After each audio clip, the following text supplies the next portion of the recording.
My fingers ached from scrubbing. 3 hours of polishing mahogany shelves in a library no one ever used, but Sophia demanded perfection. Every surface had to gleam, every book spine aligned. The mansion slept around me, silent except for the occasional creak of old wood settling into itself.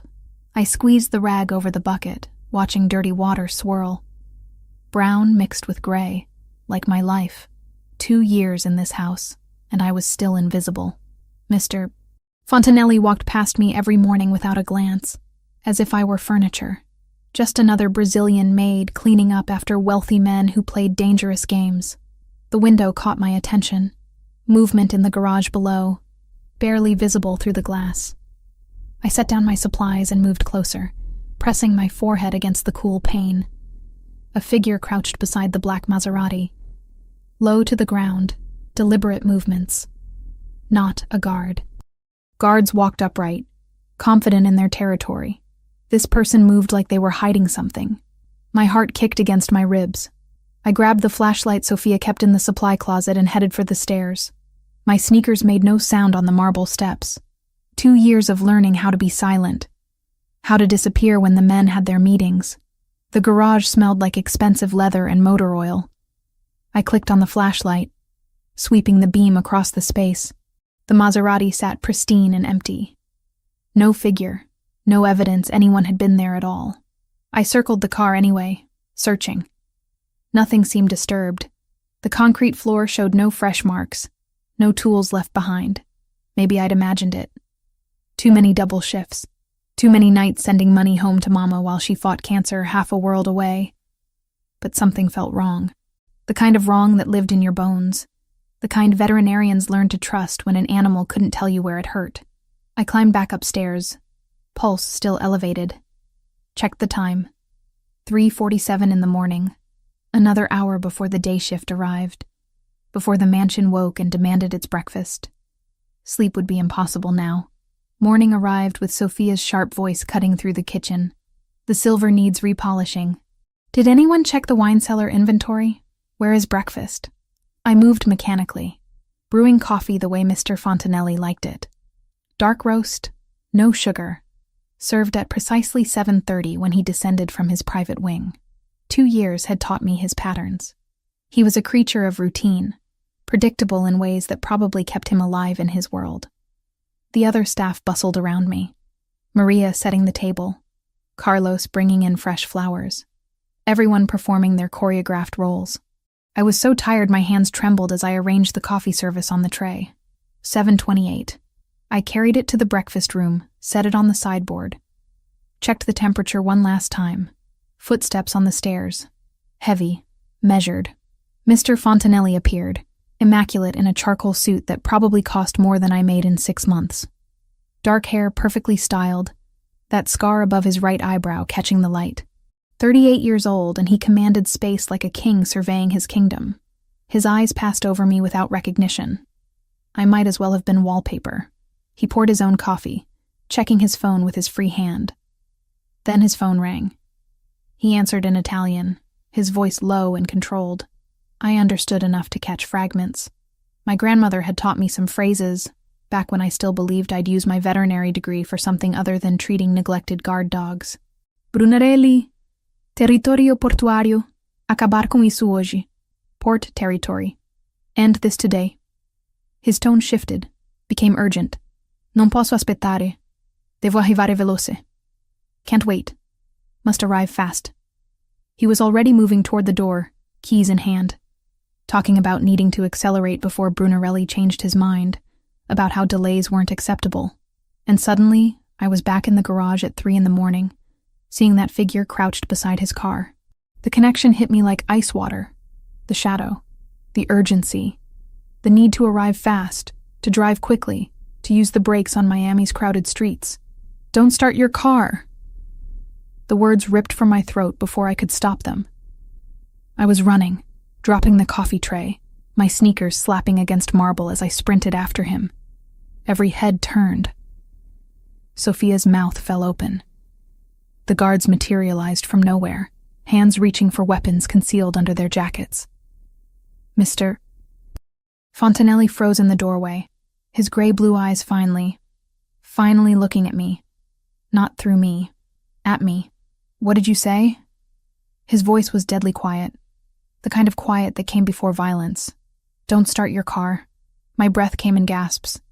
Please, something's wrong. Who the hell are you? 2 years.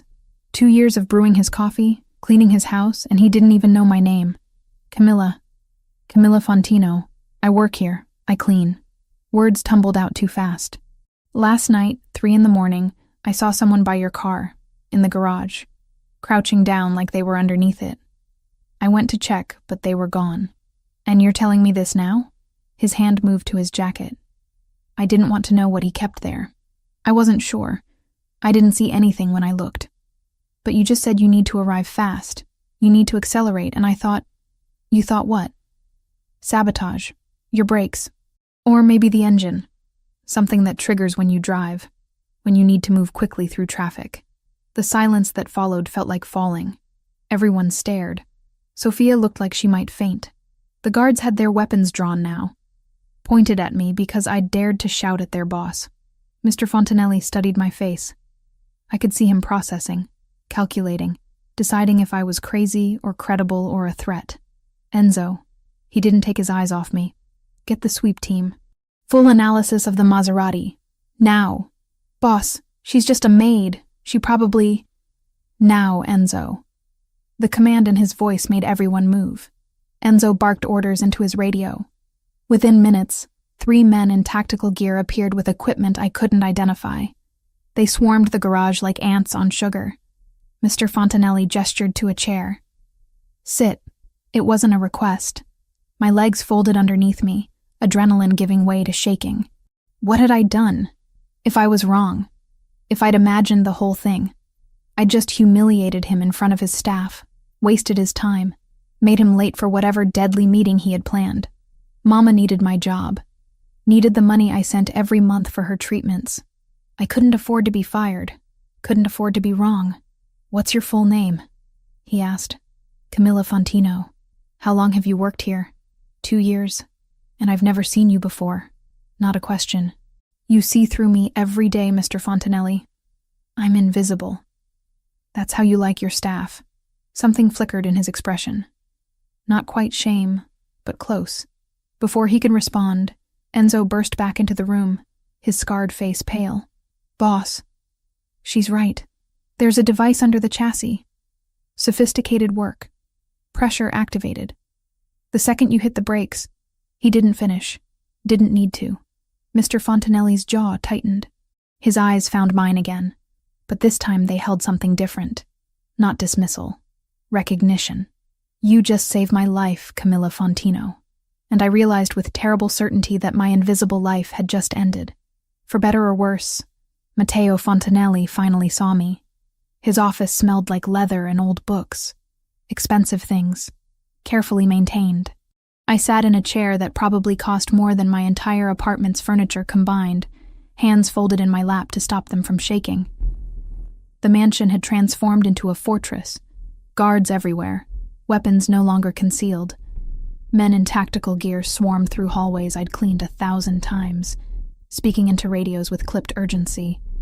The bomb squad had cordoned off the garage like a crime scene. Because it was a crime scene. Someone had tried to kill Matteo Fontanelli, and I'd accidentally stopped them. He stood by the window, back to me, phone pressed to his ear, speaking Italian too rapidly for me to follow. His shoulders were tense beneath that perfect suit, jaw tight when he finally turned around. Why were you awake at 3 a.m? Direct. No preamble. Those gray-blue eyes pinned me to the chair. I work double shifts. Night cleaning pays extra. I send money home to Brazil every month. 4? My mother. She has cancer. Stage 3. The treatments. I swallowed. They're expensive. Something flickered across his face. Not quite sympathy. Calculation, maybe. Processing information. Filing it away. Why didn't you report what you saw immediately? I checked the garage. There was nothing there, no evidence. I thought maybe I'd imagined it. Too many late nights, not enough sleep. I met his stare. Would you have believed me if I'd woken you at 4 a.m. with a story about shadows? His mouth twitched. Almost a smile. Probably not. I didn't have proof, just a feeling. And feelings don't mean much when you're... I gestured at myself, at my rumpled uniform, at everything I represented in his world. When you're nobody, you're not nobody. He moved to his desk, pressed a button on the intercom. Enzo, I need a complete background check. Camilla Fontino. Everything. Employment history, education, family, finances. I want it in an hour. My stomach dropped. What? Why? Because someone just tried to kill me using a sophisticated device that requires planning and access. Because you're the only person who saw anything. Because I need to know who you are. I'm not involved. I swear. I would never... I know. He cut me off. If you were involved, you wouldn't have warned me. You'd have let me drive away and collected whatever payment Brunarelli offered. But I don't take chances with my life or my organization, so I verify, understand? I nodded, throat tight. Of course he'd investigate. Of course he couldn't just trust the random maid who'd screamed at him in front of his entire staff. The intercom buzzed. Enzo's voice, rough and urgent. Boss, message from Brunarelli. He's claiming credit. Matteo's expression went cold. The kind of cold that made me understand exactly how dangerous he was, how carefully controlled his civility had been until now. Send it to my phone. He looked at the screen, jaw working. Then he handed it to me. The message was in Italian, but short enough for me to parse. Did you like my gift, Fontanelli? Next time I won't be so elegant. The war you wanted starts now. I set the phone down carefully. Who is Brunarelli? Someone who's about to learn what happens when you make this personal. The way he said it sent ice down my spine. I'd lived in this house for 2 years, cleaned bloodstains out of carpets I wasn't supposed to notice, heard screams from rooms I was never allowed to enter. But I'd never seen Matteo Fontanelli angry before. Not really. Now I understood why everyone feared him. She looked terrified. Good. She should be afraid. Fear meant respect, meant understanding the gravity of what she'd stumbled into. But she'd also saved my life. That meant something. In my world, loyalty was currency. Action without expectation of reward was rarer than diamonds. My phone buzzed. Enzo's report, faster than I'd expected. I scanned it quickly, absorbing details. Camilla Fontino, 28, born in São Paulo, Brazil. Veterinary degree from University of São Paulo, graduated with honors.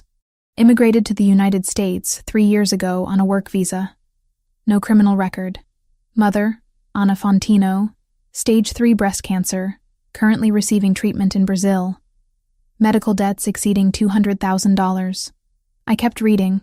She'd worked at the mansion for exactly 2 years and 3 months. Before that, 3 different cleaning jobs, never staying anywhere longer than 6 months.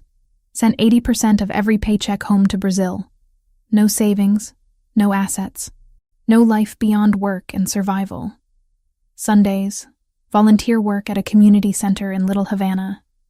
Teaching English, helping with paperwork, translating for immigrants who couldn't navigate the system alone. A veterinarian working as a maid.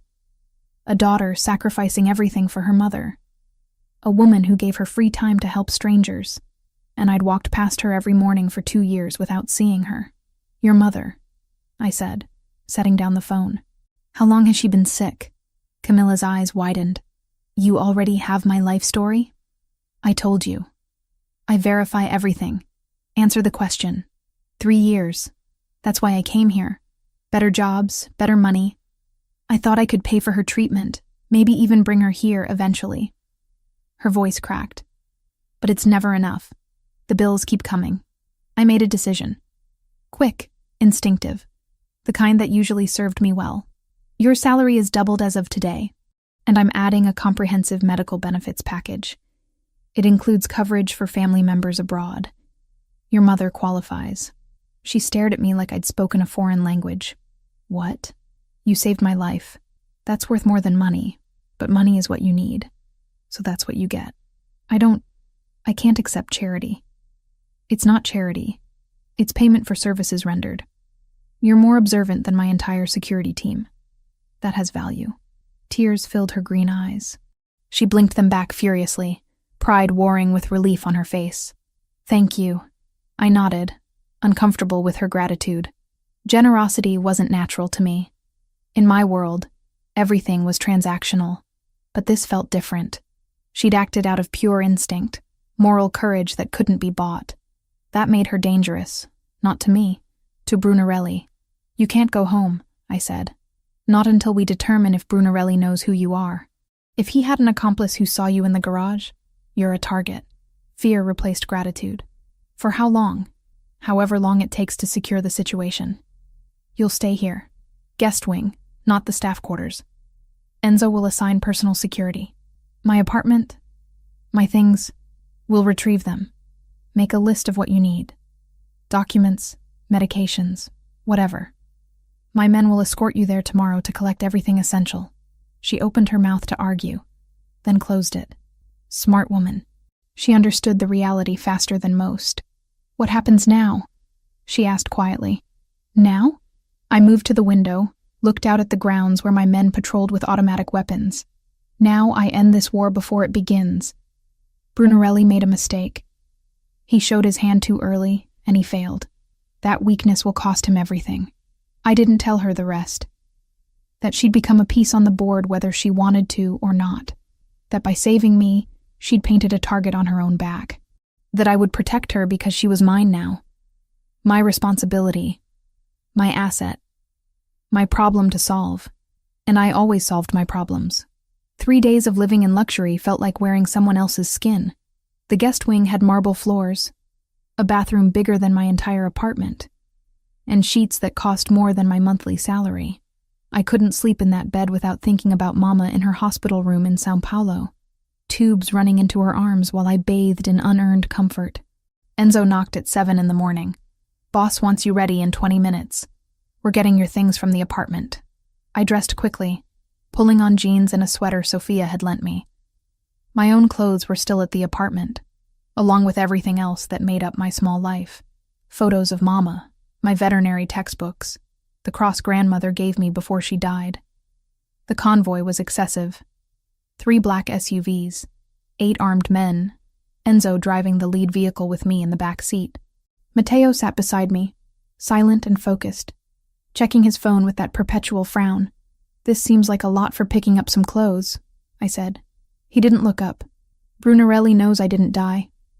He'll be looking for weak points to exploit." "You're a weak point. Thanks for that. It's not an insult. It's a fact." He finally met my eyes. "You saved my life. That makes you visible. Visibility in my world is dangerous." We drove through neighborhoods I knew well. Little Havana with its bright murals and cafes, the streets where I'd walked home after late shifts, counting tips and calculating how much I could send to Brazil. My apartment building appeared ahead, shabby and familiar. Enzo's radio crackled. A voice, urgent and clipped. He answered in rapid Italian, his face going hard. Matteo swore softly. "We have a problem."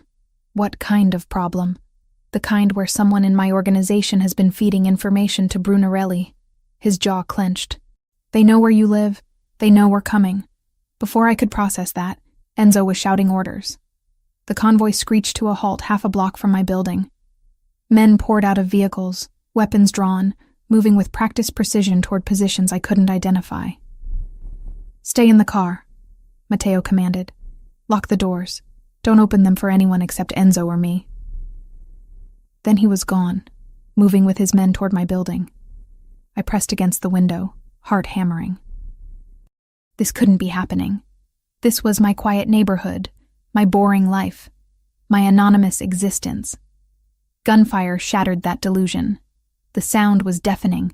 Muzzle flashes from my apartment building windows, from the rooftop, from positions I couldn't track. Matteo's men returned fire, using vehicles as cover. I saw Enzo drop and roll behind a concrete barrier, heard him shouting coordinates into his radio. Then the grenade. A flash of light. A sound that felt like God punching the earth. The entire 3rd floor of my building exploded outward. My apartment. My things. Everything I owned that wasn't on my body right now, gone in fire and smoke and shattered glass raining down like deadly snow. I couldn't breathe, couldn't think, could only watch as Mateo's men advanced through the chaos, executing a choreographed violence I didn't have words for. It was over in 7 minutes. 7 minutes that felt like hours. 7 minutes that left 4 bodies on the street, all of them Brunarelli's men. None of Mateo's. Enzo pulled open my door. "We're leaving. Now." I stumbled out on shaking legs. Mateo appeared, blood on his hands, but none of it his. He grabbed my arm, not roughly, but with urgency that brooked no argument. "Can you walk?" I nodded, mute. "Then walk fast." Back at the mansion, I sat in the guest wing bathroom and vomited. Everything I'd eaten that morning came up, along with terror I couldn't name. Sophia appeared with water and wet towels, her weathered face sympathetic but unsurprised. First time seeing the real world. Yes, that wasn't the real world. That was hell. For men like Mateo, they're the same thing. She pressed the cool towel to my forehead. "You should rest." "I can't. I need to." What? There was nothing left to do. My apartment was rubble. My possessions were ash. I existed now in the clothes on my back and the debt I owed to a man who killed people before lunch. A commotion downstairs pulled me from the spiral. Shouting. Not panic, but anger. Controlled fury that was somehow worse. I found Sophia on the landing, watching the scene below. In the mansion's entrance hall, Mateo stood with a man forced to his knees. I recognized the man. Luca, one of the security team. He'd been friendly, always nodding hello when I passed. Now he was bleeding from his mouth, hands bound behind his back. Mateo spoke in Italian. I caught enough to understand. Traitor. Sold us out. Told Brunarelli everything. Luca pleaded, tears on his face, words tumbling out. He had debts, family threatened. He hadn't wanted to betray the family, had no choice. Mateo listened. Then he pulled a gun from inside his jacket. "Don't look," Sophia whispered. I looked anyway. The shot was clean. 1 bullet. Luca's body crumpled. And then there was silence except for my own ragged breathing. Mateo holstered his weapon, spoke to his men, who moved to remove the body. Then his eyes found mine across the distance. No apology, no regret. Just cold acknowledgement that I'd witnessed what I'd witnessed. I ran back to my room and locked the door. Hours later, Sophia found me on the balcony. I'd stopped shaking, but the image wouldn't leave. Luca's face. The moment before. The moment after. He was family, Sophia said quietly, standing beside me. Luca. His mother and Mateo's mother were cousins. Mateo knew him his entire life. Then how could he? Because betrayal of blood is the worst sin in our world. Worse than stealing. Worse than murder. Luca gave our enemies access to this house, to Mateo's life, to you. He knew the rules, knew the consequences. There has to be another way. Prison, exile, something that doesn't end in execution. Sophia's expression was sad. In Mateo's world, mercy is death. Show weakness, and others will exploit it. Spare 1 traitor and 10 more appear. It's brutal, but it keeps the rest alive. I wanted to argue, wanted to believe she was wrong. But I'd seen the aftermath of my apartment. Brunarelli had sent men to kill me, to use me as leverage against Mateo. In that world, what was mercy worth? The next days blurred together. I stayed mostly in my rooms, venturing out only for meals I couldn't eat. The mansion felt like a beautiful prison, every window a reminder that outside was a war I'd accidentally joined. Until I heard the whimpering. One of Mateo's German shepherds limping badly in the courtyard. I watched from the window as guards walked past without noticing. The dog, massive and scarred, dragged his left rear leg with every step. My veterinary instincts kicked in before my brain caught up. I was moving, heading downstairs into the courtyard where morning sun turned everything gold. The dog saw me coming and tensed. Attack trained, probably, but also in pain. I slowed, reading his body language. Approached from the side, not head-on. Spoke in Portuguese, the language of my grandmother who'd taught me how to talk to animals. Easy boy, easy. I just want to help. It took 15 minutes of patient work, but eventually he let me touch him. My hands found the problem immediately. Hip dysplasia, advanced and untreated. He'd been compensating for months, maybe years. The joint was inflamed, probably agonizing with every movement. I was so focused I didn't hear Matteo approach until he spoke. "You're good with him." I looked up. He stood 10 feet away, watching with those calculating eyes. "He's in pain. Has been for a long time. The dysplasia in his hip is severe." I continued my examination, feeling the dog relax under practiced hands. Whoever's been treating him missed the diagnosis. They probably thought it was just arthritis. "You can tell that by touching him?" "I can tell that because I spent 4 years learning exactly this." The words came out sharper than intended. "I'm a veterinarian, Mr. Fontanelli. A real one, with a degree in everything. Not just a maid who got lucky spotting shadows." Something shifted in his expression. Not surprise. He'd already read my file. But appreciation, maybe. Recognition. "Can you help him? I can create a treatment plan. Anti-inflammatories, specific exercises, possibly supplements. He'll never be pain-free, but we can make him comfortable." I stroked the dog's head. "What's his name?" "Dante. Dante deserves better than suffering in silence." Matteo moved closer, crouched beside us. Dante's tail wagged once, recognizing his master. "Show me what he needs." We spent the next hour in the courtyard, me demonstrating gentle stretches, explaining the physiology, describing modifications to his diet and exercise routine. Matteo listened with absolute focus, asking questions that proved he wasn't just humoring me. When we finished, Dante was resting comfortably in the shade, medication already administered from the mansion's extensive medical supplies. "You miss it," Matteo said. Not a question. "Every day. I thought I was giving it up temporarily, just until Mama was well. But temporary became permanent, and now I clean houses instead of saving lives. Because you love your mother. Because I'm all she has. My father left when I was 12. No siblings, no extended family with money. Just me and her." I met his stare. "So yes, I gave up my career, but I didn't give up who I am." He was quiet for a long moment. When he finally spoke, his voice was different. Lower. More human. 3 days ago, you saw me kill a man. I saw you execute someone who betrayed you. And you think I'm a monster. I think you're a man who believes violence is the only language that matters. But I don't think you're right." His eyes narrowed. "Explain. Luca betrayed you because he was afraid. Fear breeds desperation. If your world is built entirely on fear, you'll always have traitors waiting for the first sign of weakness. But if you built something else..." I trailed off, recognizing the futility. "Built what? Hope? Compassion?" His laugh was bitter. "I tried that once. My wife believed in mercy, in finding peaceful solutions. Then Brunarelli's predecessor killed her to teach me a lesson about weakness. So no, Camilla. In my world, strength is survival. And strength means making sure everyone knows exactly what happens when they cross me." The pain in his voice surprised me, hidden beneath layers of control, but real. He wasn't just a monster. He was a man who'd been taught that monsters were the only ones who survived. "I'm sorry about your wife. Everyone's sorry. Sorry doesn't bring her back. Power does. Fear does. Strength keeps the people I care about alive." "And who do you care about?" The question slipped out. "When was the last time you let yourself care about anything that wasn't strategy or survival?" He stood abruptly. For a moment I thought I'd gone too far, that he'd dismiss me or worse. Instead, he looked at me with something that might have been loneliness. "That's a dangerous question, Camilla Fontino."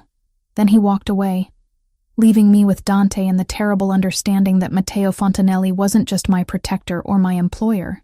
He was a man drowning in the same isolation I knew too well. And neither of us knew how to reach the surface. Sophia held up the dress like it might bite. Navy blue silk, simple cut, probably cost more than I used to make in 3 months. "It will fit you. Matteo wants you ready in an hour." "Ready for what?" "A meeting, with the other families." Her expression was grim. "You're his witness now. His proof that Brunarelli tried to kill him." My hands trembled as I zipped the dress. It fit perfectly, hugging curves I usually hid under baggy uniforms. I looked like someone else in the mirror. Someone who belonged in Matteo's world of power and violence disguised as elegance. I didn't recognize her. The estate where the meeting took place made Mateo's mansion look modest. Marble columns, fountains with actual gold leaf, gardens lit by thousands of tiny lights. Men in expensive suits stood in clusters, speaking languages I couldn't place. Their women wore diamonds that could fund a small hospital. I felt like a fraud in borrowed silk. Mateo's hand found the small of my back as we entered. Stay close. Don't speak unless someone addresses you directly. If anyone asks about the bomb, tell the truth. Nothing more, nothing less. 5 families. That's what Enzo had explained in the car. 5 organizations that controlled different territories in Miami and beyond, meeting on neutral ground to discuss the attempted assassination of one of their own. The dining room was obscene in its luxury. Crystal chandeliers, china that looked like it belonged in a museum, servers moving with choreographed precision. I was seated beside Mateo at a long table, acutely aware of every eye assessing me, judging me, wondering what a woman like me was doing in a place like this. The meal began with polite conversation. Business discussed in careful euphemisms, territories and agreements mentioned like they were discussing the weather.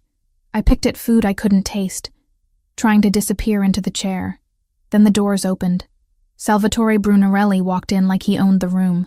Older than I'd imagined, maybe 50, with silver hair and a smile that never reached his cold eyes. He was escorted by men from the Versiani family, guests by arrangement I didn't understand. The temperature dropped 10 degrees. Mateo's hand found mine under the table. Squeezed once, a warning. Stay calm, stay quiet. Brunarelli took a seat directly across from us. His gaze swept over me, lingering with deliberate assessment. Then he smiled. Mateo, I heard you had a close call recently. How fortunate that you survived. His English was perfect, accent making every word sound cultured. And who is this lovely creature? Surely not the maid who saved your life. Silence fell. Everyone watching, waiting. Her name is not your concern. Mateo said quietly. Oh, but it is my concern. When someone interferes with my business, I make it my business to know everything about them. Brunarelli leaned forward. Camilla Fontino, 28, from Sao Paulo originally. Veterinarian by training, though she's been scrubbing toilets for the past 2 years. How the mighty have fallen. Heat flooded my face. How did he know all that? Her mother is dying, you know, Brunarelli continued, addressing the table now, not me. Cancer. Stage 3. The treatments must be terribly expensive. I imagine dear Camilla here would do just about anything for the money to keep her mother alive. Anything at all. Enough. Mateo's voice was steel. I'm simply stating facts. This woman is desperate. Desperate people are unpredictable, unreliable. They'll say whatever they need to say, align themselves with whoever pays the most. How do you know she didn't set up the entire bomb situation herself? A convenient way to get noticed by a wealthy, powerful man? My breath caught. The accusation hung in the air, poisonous and deliberate. Faces around the table showed calculation, doubt creeping in. Was this desperate Brazilian maid trustworthy, or was she playing a deeper game? Or perhaps, Brunarelli said, voice dripping false sympathy, she's simply a tool. A prop Mateo is using to garner sympathy, to justify whatever retaliation he's planning. Either way, she's just a maid, a nobody. Disposable. That word, disposable. Like I was garbage, something to be used and discarded. Mateo stood. The movement was so sudden, so controlled in its violence, that everyone froze. You will not speak about her again. Or what? Brunarelli smiled. You'll threaten me in front of witnesses? In neutral territory? That's beneath you, Mateo. Listen carefully. All of you. Mateo's voice filled the room. Camilla Fontino is under my personal protection. Not as an employee. Not as a witness. As someone I have claimed. Anyone who harms her, threatens her, or speaks about her with disrespect answers to me. This is not negotiable. This is not temporary. This is permanent. The words landed like bombs. I saw the reactions, the understanding dawning. In their world, such a declaration meant something specific. It meant I wasn't just protected, I was his. Part of his territory, his assets, his world in a way that changed everything. Brunarelli's smile widened. How fascinating. You've made this personal, Matteo. That's always a mistake. The mistake was yours. Trying to kill me. Failing. And now insulting what's mine. What's mine? The possessiveness should have angered me. Instead, it felt like armor. We left before dessert. Matteo's hand on my back, guiding me through rooms that blurred together. I couldn't stop shaking. Humiliation and anger warring in my chest. In the car, silence stretched between us. Enzo drove, eyes carefully on the road. I'm sorry. Matteo's voice was low. I underestimated him. I thought bringing you would solidify my position, prove the assassination attempt was real. I didn't think he'd destroy me in front of everyone. My voice broke. Make me sound like a desperate whore who'd do anything for money? You're not, and anyone with a brain knows that. Do they? Or do they think exactly what he suggested?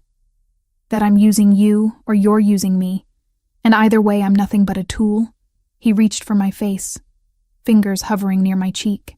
For a heartbeat, I thought he'd touch me.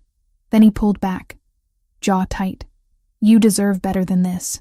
Better than my world, my enemies, my wars. You should be saving animals in Brazil, living a normal life where men like Brunarelli don't even know you exist. But they do know I exist now. Because of you. Because of me. He agreed. The pain in his voice surprised me. I've painted a target on you that won't disappear even if you leave. You're marked now. By your association with me. By the choice you made to warn me. There's no going back to invisible. The truth of it settled like lead in my stomach. He was right. I could never go back to being nobody. The forgettable maid no one noticed. I'd saved Matteo Fontanelli's life, and that action had consequences I was only beginning to understand. When we reached the mansion, I went straight to my room, stripped off the borrowed dress, threw it in a corner, stood under a shower hot enough to scald, trying to wash away the humiliation. I was toweling my hair when my phone rang. Mama's number. Mãe? My voice cracked. Camilla, minha filha. She was crying. Happy, crying. The doctor called. I'm being transferred. To Miami. To a hospital called Blackwell. They said there's an experimental treatment, that it might save my life. They said everything is paid for. Everything is arranged. How is this possible? My hand tightened on the phone. What? They said a benefactor made arrangements. They wouldn't tell me who. But Camilla, this is a miracle.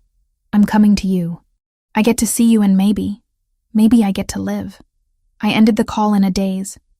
Walked to Matteo's office without thinking, without planning. He was there, of course, at his desk, studying reports with that intense focus. I didn't knock. You had no right. The words came out strangled. You had no right to make that decision without asking me. He looked up, unsurprised. I had every right. That's my mother. My life. You don't get to just arrange things without my permission. I don't ask permission to protect what's mine, Camilla. The words stopped me cold. What's mine? Again. That claiming. I'm not yours. Aren't you? He stood, moved around the desk. You're living in my house, under my protection, targeted by my enemies because you saved my life. You're mine whether you want to be or not. That doesn't give you the right to. It gives me every right. Your mother was dying in Brazil, while you worked yourself to exhaustion, trying to save her with money you'd never have enough of. I have the resources. I have the connections. I can give her a chance she wouldn't have otherwise. So I did. I'd do it again. Fury and something else tangled in my chest. You're arrogant. You're controlling. You think money solves everything. Money solves most things. But that's not why I did it. He was close now. Close enough that I could see the intensity in those gray-blue eyes. I did it because I watched you sacrifice everything for her. Because you deserve to have someone fight for you the way you fight for everyone else. Because every time I see you exhausted from double shifts, sending money to Brazil instead of keeping it for yourself, I want to fix it. So I did. My breath caught. Why? Why do you care? That's a dangerous question, Camilla Fontino. We stood there. the space between us charged with everything unsaid. He'd claimed me publicly, arranged my mother's care without permission, made decisions that changed my entire life because he decided I was his to protect. I should have been furious, should have walked away, demanded boundaries, insisted on independence. Instead, I whispered, "Thank you." His expression shifted. Surprise, maybe. Relief. Something that looked almost like vulnerability. "She'll be here in 3 days. The oncologist is the best in the country. If anyone can save her, it's him." I nodded, unable to speak past the emotion clogging my throat. As I turned to leave, his voice stopped me. "Camilla, what Brunarelli said tonight, about you being disposable.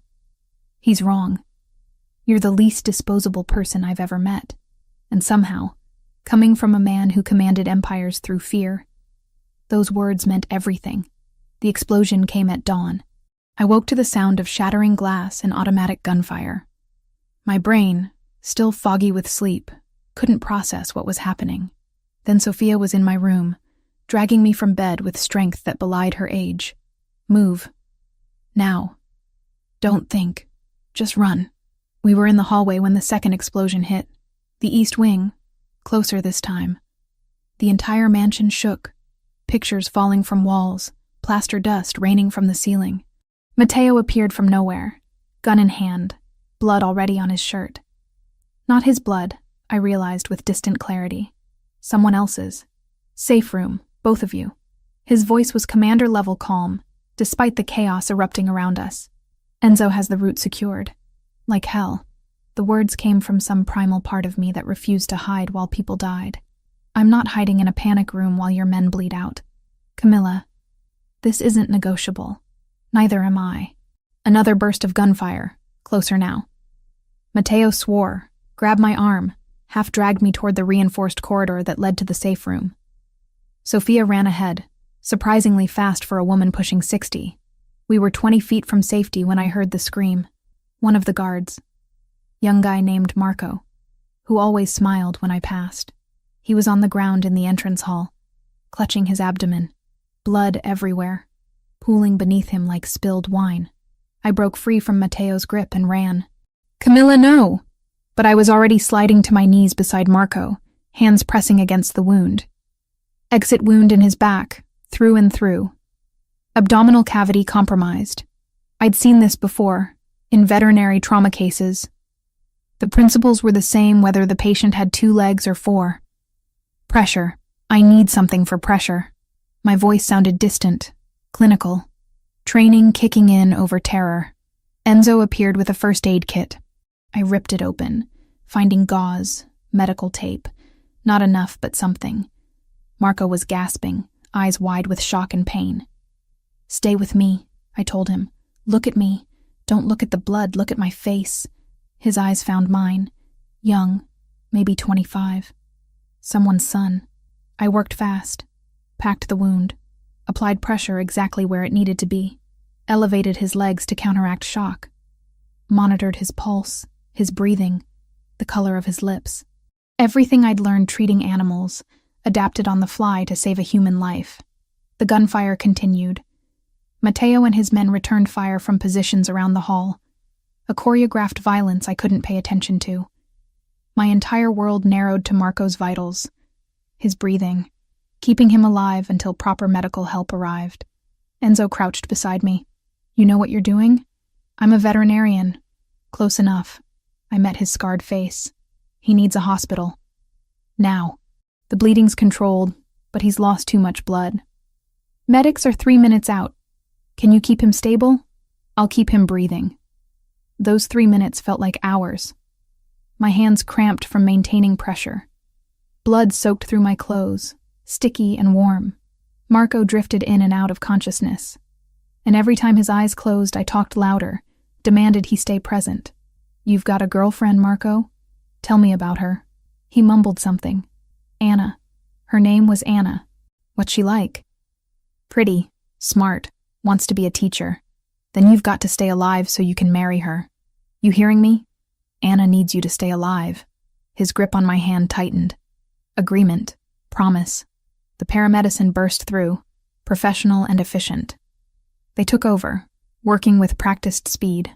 One of them looked at my improvised bandaging, the positioning, and nodded respect. Good work. You saved his life. Then they were gone, racing Marco to the hospital through streets I hoped were clear of whatever war had just erupted in Matteo's home. I stood there shaking. Blood covered my hands, my pajamas, probably my face. The gunfire had stopped.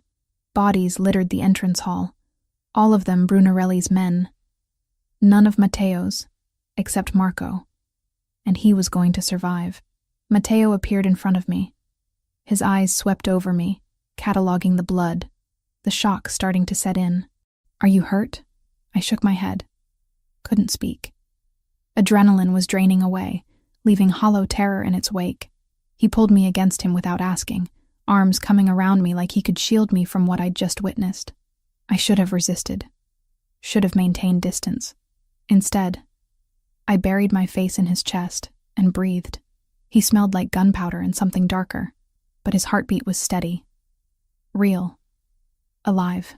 You shouldn't have run toward the danger, he said quietly. Someone had to. That's not your job. Then whose job is it? Watching people bleed out because I'm too scared to help? He pulled back enough to look at me. Blood streaked his face, a cut above his eyebrow dripping steadily. I reached up without thinking, pressing my hand to the wound. You're hurt. It's nothing. It's bleeding. Sit. To my surprise, he obeyed. Sank into a chair while I examined the cut with hands that still trembled. Not deep, but head wounds bled impressively. I used gauze from a scattered first aid kit, cleaned it, applied pressure. His eyes never left my face. Where did you learn that? He asked. The trauma response.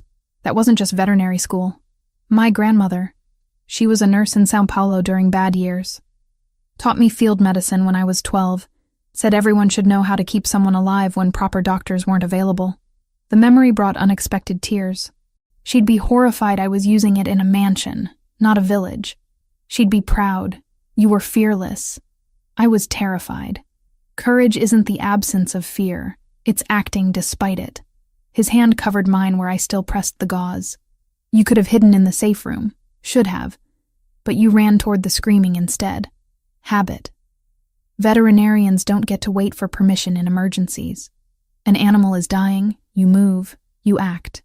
You don't think about danger or consequences, you just do what needs to be done. Something shifted in his expression. Understanding, maybe. Recognition of a kindred drive. That's what I saw in you. From the beginning. His voice was rough. That instinct to act when everyone else freezes. It's rare, dangerous, and completely remarkable. The space between us felt charged. Electric. His hand still covered mine, his eyes holding me in place more effectively than any order. Then Enzo's voice cut through the moment. Boss, perimeter's secure. 17 hostiles down. None escaped. We're clear. Matteo stood, reluctantly breaking the connection. Casualties on our side? Marco's the only critical. 3 minor injuries already treated. We got lucky. Luck had nothing to do with it. Preparation did. He glanced at me. And having a veterinarian who doesn't know when to run away. I should have felt insulted. Instead, I felt seen. The next hours blurred. Police arrived but didn't enter. A peculiar dance I didn't understand. Cleanup crews materialized from nowhere, efficient and silent. By noon, the mansion looked untouched except for boarded windows and new security stations. I found Matteo in his office, staring at surveillance footage. The attack had been coordinated, professional. 20 men with military-grade weapons, hitting simultaneously from 3 points. Brunarelli? I asked from the doorway. Who else? He didn't look away from the screens. This was retaliation for the dinner, for me claiming you publicly. He's making a point. What point? That he can reach me anywhere, that nowhere is safe, that everyone I care about is vulnerable. Everyone I care about. The words hung heavy. I moved into the room, closed the door behind me, stood in front of his desk until he had to look at me. I'm still here, I said quietly. He tried. He failed. I'm still here. This time. Next time, luck might run out. Then we make sure there is no next time. He stood, came around the desk. You don't understand what you're saying. This doesn't end, Camilla. Men like Brunarelli, they don't stop. They escalate. He'll keep coming, keep trying, until one of us is dead. Then make it him. You hate violence. You said mercy was strength, remember? I said that before he tried to kill you in your own home. Before he put Marco in the hospital. Before I had to keep a 25-year-old alive with field medicine because your enemy decided I'm an acceptable casualty. My voice shook. I don't want mercy for Brunarelli anymore. I want him stopped. Matteo's eyes searched mine. You mean that? Every word. He reached for me then. Slow, giving me time to pull away. When I didn't, his hand cupped my face, thumb brushing my cheekbone. You're covered in blood and plaster dust, and you're the most beautiful thing I've ever seen. My breath caught. Matteo, I told myself to keep distance, to protect you by not letting this become personal. But it's too late. It became personal the moment you screamed at me not to start my car. Maybe even before that. In all those mornings you poured my coffee and I was too blind to see you. You see me now. I see you. I can't stop seeing you. His forehead touched mine. And that terrifies me more than Brunarelli ever could. I closed the distance, kissed him with everything I'd been holding back. Weeks of tension and fear and connection I didn't have words for. He responded instantly. One hand in my hair, the other pulling me closer. It wasn't gentle. It was desperate. Consuming. Two people who'd looked at death and chosen life instead. When we finally broke apart, both breathing hard, his eyes held questions. My room or yours? I whispered. Mine. It's more secure. Even in this, he thought about protection. It should have annoyed me. Instead, it made me want him more. We barely made it to his suite. Clothes discarded between kisses, hands mapping territory that had existed only in stolen glances before. He was careful despite the urgency, checking that I wanted this, wanted him, wanted all the complications that came with crossing this line. I answered by pulling him down to me. Afterward, wrapped in sheets that cost more than my former rent, his arm around me like a shield. I felt the magnitude of what we'd done. Not the physical act, the choice. I'd chosen him, his world, his wars, all of it. No going back now. He murmured against my hair, reading my thoughts. Did you want to go back?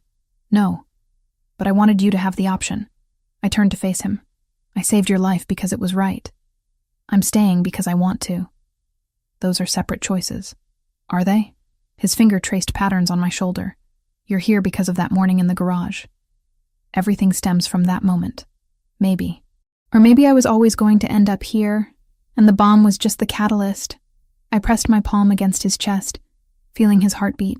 Do you believe in fate? I believe in cause and effect, action and consequence. He caught my hand, brought it to his lips. But if fate brought you into my life, then fate has better timing than I credited. Outside, guards patrolled, enemies plotted, wars waited to be fought. But in that moment, wrapped in each other, we allowed ourselves to believe in something other than survival.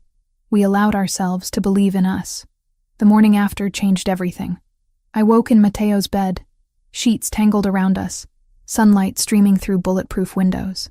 For a moment, it felt normal. Then I remembered where I was, who he was, what we'd become. Sophia's expression when I appeared for breakfast told me the entire household knew. Not judgment exactly, but calculation. The maid was sleeping with the boss. Power dynamics had shifted in ways I couldn't fully comprehend yet. Matteo didn't hide it. His hand on my back as we walked through the house, casual possession that made his men avert their eyes respectfully. I'd gone from invisible to untouchable overnight. It should have felt like victory. Instead, it felt like a target. 3 days into our new reality, Enzo burst into the study where Matteo was teaching me how his security systems worked. His scarred face was pale, jaw tight. Boss, package arrived. You need to see this. The video played on Matteo's laptop. I wished I hadn't watched. A man tied to a chair, face swollen from beatings. Brunarelli's voice off camera, calm and conversational, asking questions about Matteo's operations, his roots, his weaknesses. The man, one of Matteo's low-level informants, refused to answer. What followed made me turn away, bile rising in my throat. When the video ended, Brunarelli appeared on camera. Smiled. "Your turn, Fontanelli. Port territory, all of it, or this becomes everyone you care about. You have 72 hours, then the war becomes total." Matteo closed the laptop with controlled violence. "Get me Enzo, Victor, and Paolo. War room, now." I followed him. He didn't stop me. The war room was exactly what it sounded like. Maps of Miami spread across a massive table, red pins marking Brunarelli's known locations, blue pins for Fontanelli territory. The port area was contested ground, dozens of pins in both colors. 6 men stood around the table, all hardened by years in Matteo's organization. They looked at me with confusion when I entered, then at Matteo for clarification. "She stays," was all he said. Enzo laid out the plan. 3 simultaneous strikes on Brunarelli's warehouses near the port. Heavy force, overwhelming violence, send a message so brutal no one would question Fontanelli power again. "Estimated casualties?" Matteo asked. 30 to 40 hostiles, maybe more." "Civilian risk?" Enzo hesitated.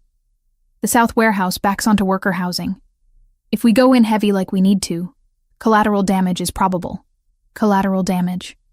People. Families. Dock workers who had nothing to do with this war except the misfortune of living near it. "Acceptable," Matteo said, and I saw the moment he became the man who'd executed Luca. Cold, calculating, willing to sacrifice anything for victory. The meeting continued.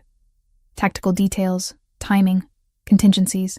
I stayed silent, watching, learning a language I'd never wanted to speak. When they finally left, I turned to Matteo. "You can't do this." "I can. I will. Those workers, the families in that housing, they're not part of this. They're in the way. War doesn't care about innocence, Camilla. But you should." I moved closer, forcing him to look at me. "You just made love to me 3 days ago, and now you're planning mass murder like it's a business transaction." "It is a business transaction. Brunarelli made demands. I'm answering. This is what my world looks like without the silk sheets and expensive wine. There has to be another way." "There isn't," but his voice held doubt. Small, but present. I thought about Little Havana, the community center where I'd spent Sundays teaching English, helping immigrants navigate systems designed to exclude them. The network of invisible people who kept Miami running, while the wealthy and powerful never noticed they existed. What if there was? His eyes narrowed. "Explain." "You need intelligence on Brunarelli. Locations, routines, vulnerabilities. Your formal surveillance has gaps because his men know what to look for, who to avoid." "I'm aware. But they don't look for the janitors, the delivery drivers, the maintenance workers, the people who clean his offices and restock his warehouses and fix his plumbing." I pulled up a chair, sat at his war table. "I know people. Brazilians, Haitians, Venezuelans. They work at the docks, in the warehouses, everywhere you need eyes.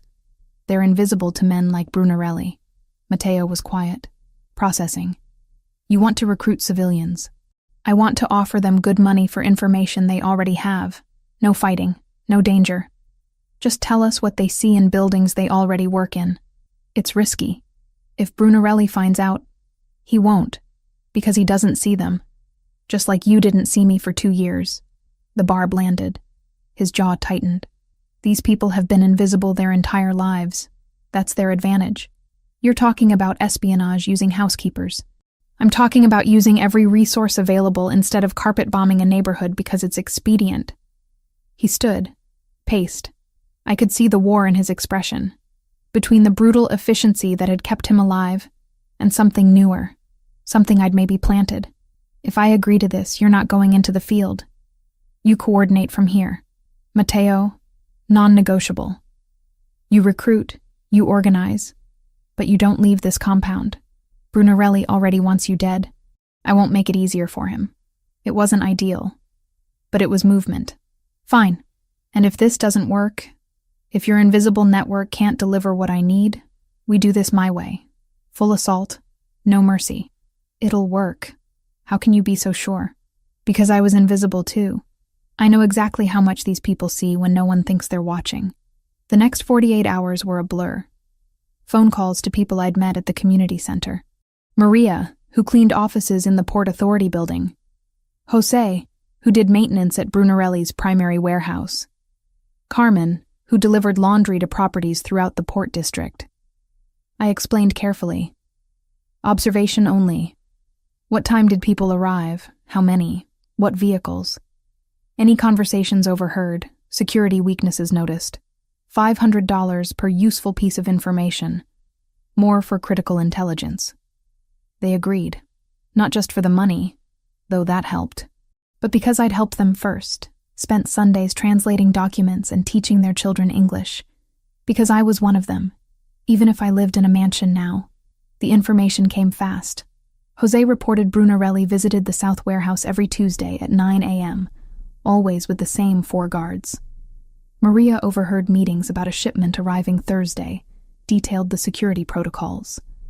Carmen mapped the entire facility layout from memory, marking weak points in the perimeter. Within 72 hours, we had more intelligence than Mateo's surveillance team had gathered in months. He spread the new information across the war table, studying it with intensity that bordered on reverence. This is remarkable. He looked up at me. Your people noticed things my professionals missed, because your professionals were looking for threats. My people were just doing their jobs and remembering details. It changes everything. We can hit the North Warehouse when Brunarelli's at the South location. Minimal casualties, maximum impact. Avoid the civilian housing entirely. Relief flooded through me. So we're not bombing neighborhoods? Not today. He pulled me against him. Surprising gentleness after hours of military planning. You did good, Camilla. Better than good. You showed me something I'd forgotten. What's that? That the people no one notices are sometimes the most dangerous weapons in the room. I thought about myself, cleaning his library while planning saved his life, about all the invisible workers who'd just helped plan a counterstrike, about power that came not from violence but from information, community, connection. We're not weapons, I said quietly. We're people. That's the difference. His kiss was answer enough. The strike happened 2 days later. Surgical precision, based on intelligence from people Brunarelli had never thought to fear. His North Warehouse was hit during the Tuesday meeting window. Most of his organization was elsewhere, exactly as Jose had predicted. Casualties. Minimal. Brunarelli's supply chain. Crippled. Message sent. Fontanelli had eyes everywhere. When Matteo returned, bloodied but victorious, he found me in his study. Pulled me close despite the combat dirt and sweat. Your way worked. Our way, I corrected. We did this together. Partners? I met his gaze. Partners. And for the first time since this war began, I believed we might actually win it. The plan was perfect on paper. Hit Brunarelli's main depot at dawn, cripple his supply lines, end the war before it consumed us all. Intelligence from Camilla's network had given us everything we needed. Guard rotations, entry points, even the security codes. Too perfect. I stood in the war room at midnight, studying the layout one more time. Something nagged at me, an instinct honed by 20 years of survival in a world where mistakes meant body bags. My phone buzzed. Victor, one of my most trusted operatives, deeply embedded in neutral territory. Boss, we have a problem. I stepped away from the table, lowered my voice. Talk. Word on the street is Brunarelli's been expecting an attack. He's been feeding false intel through channels, trying to draw you out.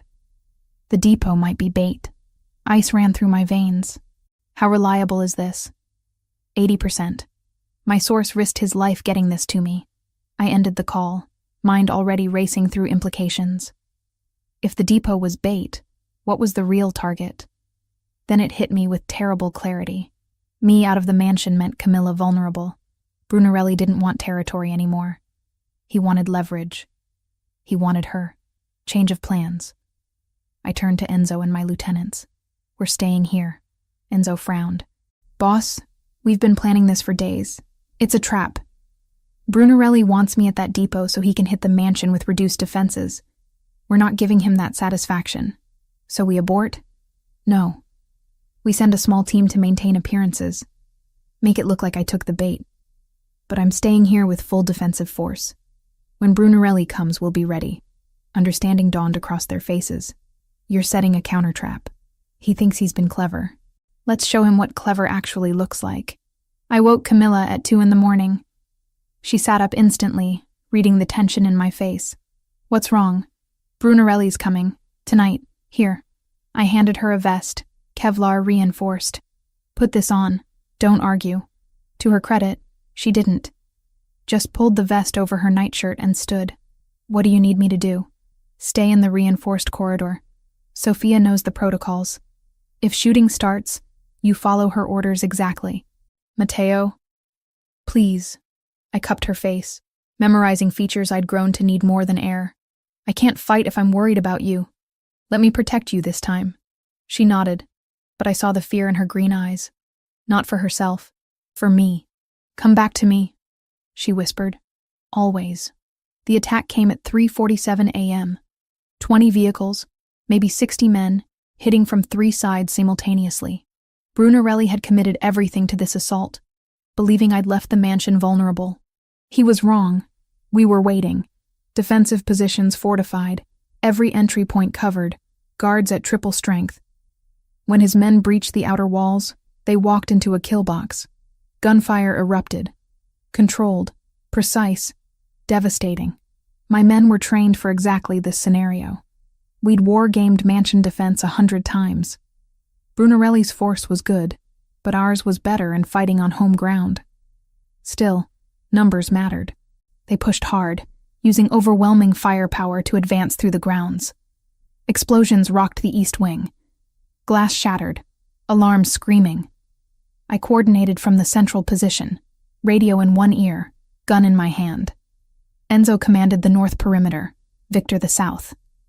We were holding, but barely. Then I saw him.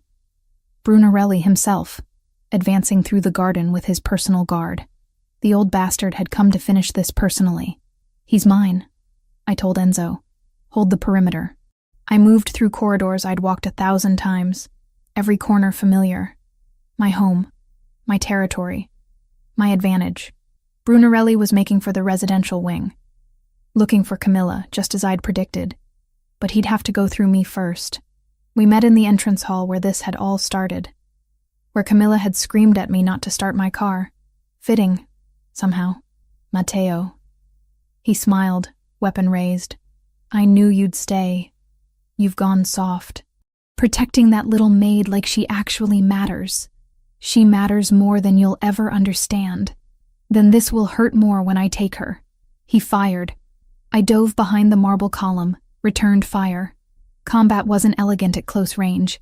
It was violent, desperate. Whoever made fewer mistakes survived. His guard went down first. 2 shots, center mass. Then it was just Brunarelli and me, circling in a hall decorated with blood and spent casings. You can't win this, he said. Even if you kill me, my organization will come for her. For everyone you care about. Your organization will be too busy saving themselves. The FBI has been very interested in our recent intelligence sharing. His expression flickered. Doubt. Fear. I'd already made the call 2 days ago. Offered federal prosecutors everything we had on Brunarelli's operations in exchange for immunity on specific charges. They jumped at it. Brunarelli just didn't know yet that his entire empire was about to collapse.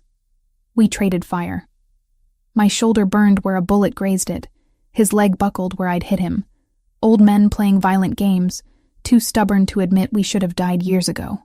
Then I heard Camilla scream. Everything stopped. My heart, my breath, every thought except getting to her. Brunarelli smiled through blood-stained teeth. Sounds like my men found her after all. I ran. Left Brunarelli bleeding in the entrance hall. Ran toward her voice. Found her in the north corridor. One of Brunarelli's men dragging her by the arm, gun to her head. Stay back, Fontanelli, or I paint the walls with her brain. Camilla wasn't crying. Wasn't begging. Her eyes met mine and I saw calculation. She was planning something. Then she moved. A sharp elbow to the man's ribs. Exactly where Sophia had taught her during those self-defense lessons I'd insisted on. His grip loosened just enough. She twisted, dropped her weight, used his own momentum against him. The gun went off. I fired simultaneously. The man crumpled. Camilla stood there, breathing hard, unhurt. Sophia's a good teacher. Pride flooded through me, mixed with lingering terror. You're supposed to stay in the safe corridor. He broke through, had to improvise. Enzo's voice crackled over the radio. Boss, perimeter secure. Hostiles neutralized or retreating. Brunarelli? Still breathing. Send medics to the entrance hall. We found him there, bleeding from multiple wounds but alive. His eyes tracked us with hatred and grudging respect. Go ahead, he rasped. Finish it. You've won. I raised my weapon. One shot, end this forever. No more threat to Camilla, to my organization, to everything I'd built. But I saw her face, saw the woman who'd argued for mercy, for justice, for something beyond endless violence. I lowered the gun. Call an ambulance, I told Enzo, and call my FBI contact. Tell them Salvatore Brunarelli is ready to discuss cooperation in exchange for protection from his former associates. Shock registered on Brunarelli's face. You're letting me live? I'm letting the justice system handle you. You'll testify against every member of the 'Ndrangheta in Florida. You'll spend whatever years you have left in witness protection, cut off from everything you built. That's worse than a bullet. Camilla's hand found mine. Squeezed once. Approval. Besides, I added, looking at the woman who'd changed everything, someone recently taught me that true strength isn't about how much violence you can inflict. It's about choosing something better when you have the power to destroy. The ambulance came. Federal agents not far behind. Brunarelli was loaded onto a stretcher, already negotiating his surrender in exchange for protection. As dawn broke over the mansion, Camilla and I stood in the ruins of the entrance hall. Bullet holes in marble. Blood on pristine floors. But alive. Together. You chose mercy, she said quietly. I chose us. There's a difference. She turned into my arms, and I held her like I'd never let go. The war wasn't over, not completely. There would be trials, testimony, reorganization, but the worst was past. We'd survived. More than that, we'd won without losing ourselves in the process. That was worth more than any territory, any empire, any amount of blood spilled in the name of power. That was everything. 3 months felt like a lifetime and a heartbeat all at once. The mansion had been rebuilt, stronger than before. Brunarelli's testimony had dismantled the 'Ndrangheta's Florida operations, earning Matteo cautious respect from other families and a tentative peace he hadn't known in years. The port territory was finally, definitively his. But none of that mattered as much as the woman walking through airport arrivals, frail but alive. I ran to her. Years of distance collapsing in an embrace that smelled like home and hospital antiseptic. Mama held me tight, tears streaming down her weathered face. Minha filha, let me look at you. She pulled back, studying me with eyes that had always seen too much. You're different, stronger, and in love, I think. Heat flooded my cheeks. Mama, Don't lie to your mother. I know that look. Same one your grandmother had when she talked about your grandfather. Her gaze moved past me to where Matteo stood at a respectful distance, flanked by Enzo and 2 guards. Is that him? The man who saved my life? He saved both our lives. Multiple times. I took her hand. Come meet him. Matteo looked nervous, an expression I'd never seen on him before. This man who commanded empires through force of will was anxious about meeting a 62-year-old woman with cancer. Mrs. Fontino, it's an honor. He extended his hand formally. Mama ignored it, studying his face with the intensity of someone reading souls. You love my daughter. Not a question. Matteo didn't flinch. More than I have words for. Good, because if you hurt her, cancer or not, I will find a way to make you regret it. A smile broke across his face, genuine and warm. I believe you would. Now. I'm told there's a mansion with a guest suite that has my name on it, and I'm exhausted from the flight. Camilla, help your old mother to the car. Dinner that night was surreal. Mama at one end of the table, Matteo at the other. Me caught between my 2 worlds trying to reconcile. Sophia had prepared Brazilian dishes, a gesture that made Mama cry grateful tears. "Tell me how you met," Mama said over the main course. The real story, not whatever sanitized version Camilla gave me on the phone. I looked at Mateo. He looked at me. Then we told her everything. The shadow in the garage, the bomb, the war that followed. She listened without interrupting, face growing more serious with each revelation. When we finished, she was quiet for a long moment. Then she reached across the table, took both our hands. My daughter has always had the instinct to run toward suffering instead of away from it. When she was 8, she found a dog hit by a car. Everyone told her to leave it, that it was dying anyway. She sat with that dog for 6 hours until a veterinarian came. The dog lived. Mama squeezed my hand. She chose you not because you're powerful or wealthy, Mateo. She chose you because she saw something worth saving. Don't prove her wrong. I won't, he promised. And I believed him. The next days fell into a routine that felt almost normal. Mama's treatment continued at Blackwell, her response exceeding doctors' expectations. I spent mornings with her, afternoons helping Mateo with legitimate business operations, evenings in his arms planning a future that felt increasingly possible. But something was missing. A restlessness I couldn't name, growing with each passing day. Mateo noticed, of course. He noticed everything about me now. Talk to me. We were in his study, late evening, city lights spreading below us like fallen stars. Something's bothering you. I don't know how to explain it. I set down the financial report I'd been pretending to read. Everything is perfect. Mama's getting better. We're together. The war is over, but I feel empty. He moved from behind his desk, sat beside me on the leather couch. Empty how? Like I'm just existing. I'm not the maid anymore, but I'm not anything else either.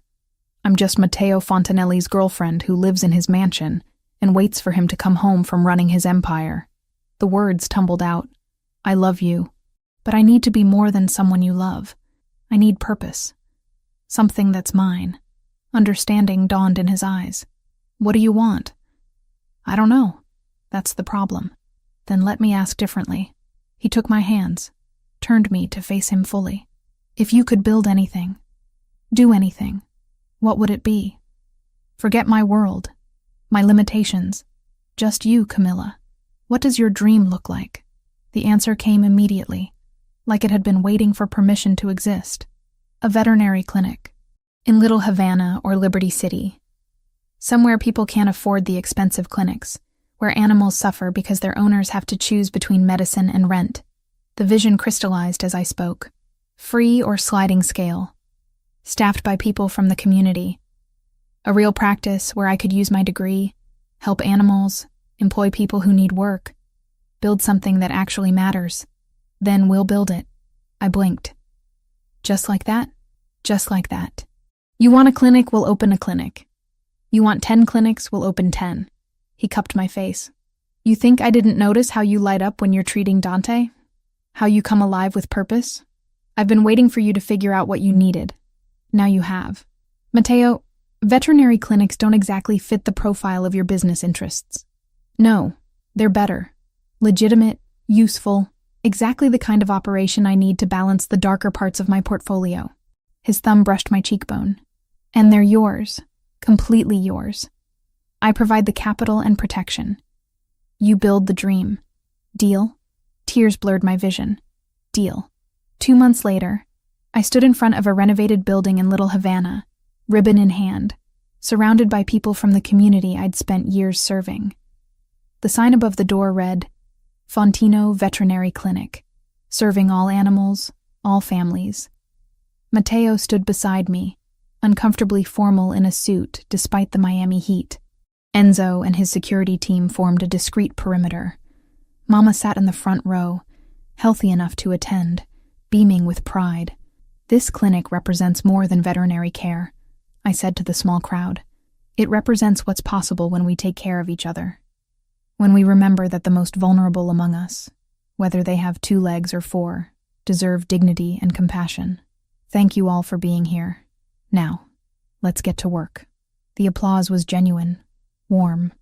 As people filed in to tour the facility, Sophia appeared at my elbow, envelope in hand. "The staff asked me to give you this." I opened it, confused. Inside was a petition, signed by every person who worked at the mansion. It requested that I be officially recognized as estate manager, with authority over household operations and staff. "They respect you," Sophia said quietly. "Not because you're with Matteo, because of who you are. What you did during the attack, how you treat everyone equally. They want you to lead them, officially." I looked at Matteo. He smiled. "I signed it too. Bottom of page 2. You knew about this?" Sophia consulted me. I approved immediately. "You've been running the household better than anyone in years anyway. Might as well make it official." That evening, after the clinic had closed and Mama had returned to the mansion to rest, Matteo and I found ourselves in the library. The same room where I'd seen the shadow that started everything, where I'd spent countless invisible nights cleaning shelves. Now we stood together, planning expansion to a second clinic, discussing staffing needs, dreaming bigger than I'd ever allowed myself before. "Thank you," Matteo said suddenly, "for that morning, for screaming at me not to start my car. You've thanked me before. Not for this. Not for everything that came after." He pulled me close. "You saved my life that morning, but you've spent every day since teaching me how to actually live it, how to choose something beyond violence and fear, how to build instead of just protect. You've given me a future I didn't know I could have." I reached up, traced the scar above his eyebrow. "You gave me something too. You saw me when I was invisible. You valued me when I thought I was worthless. You protected me but also let me be dangerous when I needed to be. We saved each other, Matteo. That's what partners do." "Partners," he repeated, like testing the word. "I like that better than any other label we could use." "Better than girlfriend?" "Much better. Partners implies equality, shared purpose, building something together rather than one person following the other." He kissed me, soft and sure. "Is that what we are? Partners building something new?" I looked around the library, at the books I'd once dusted without reading, at the window where I'd seen a shadow that changed everything, at the man who'd finally taught me that being seen was worth the danger that came with it. That's exactly what we are. Outside, the mansion grounds glowed with security lights. Guards patrolled, protecting the empire Matteo had built through blood and strategy. But inside this room, wrapped in his arms, I felt the future taking shape. Not just survival, not just safety, something better. Something built on trust and respect, and the knowledge that true strength came from choosing compassion when you had power to destroy. We'd both been invisible in our own ways. Him, hiding humanity behind the mask of a Mafia boss. Me, hiding competence behind the uniform of a maid. Now we were seen. By each other, by the world, by ourselves. And that was worth every danger, every battle, every moment of fear. Because being truly seen by the person you love was the rarest treasure of all. And we'd fought too hard to ever take it for granted again.